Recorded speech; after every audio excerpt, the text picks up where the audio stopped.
दरम्यान मोदी बागेमध्ये शरद पवारांच्या निवासस्थानी भेटीगाठींचं सत्र सुरू आहे। बच्चू कडू यांनी महायुती सरकारवरती नाराजी दर्शवल्यानंतर त्यांची भेट घेतली। त्यापाठोपाठ माजी खासदार संजय काकडेंनी सुद्धा शरद पवारांची आजच भेट घेतलेली आहे। त्यामुळे शरद पवारांचं बेरजेचं राजकारण सुरू आहे का अशी चर्चा सुरू आहे।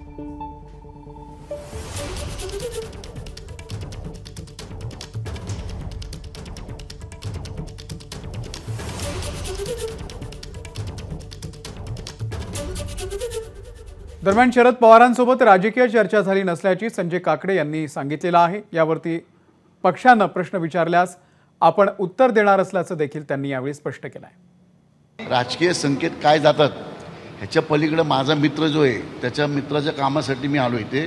त्यामुळे माझ्या पक्षाच्या लोकांना जर माझ्यावर विश्वास नसेल तर मला त्याच्याशी काही घेणं देणं नाही आहे। मी फक्त माझ्या मित्रासाठी आलो आहे। माझ्या पक्षाने विचारलं तर मी त्याचं स्पष्टीकरण योग्य आणि चांगल्या पद्धतीने देईन। पक्ष नेहमी तक्रार म्हणजे नाराजी राहिली किंवा पक्ष माझी गरज असेल तेव्हा पक्ष मला माझी आठवण करतो असं मी कधी स्टेटमेंट दिलं नाही।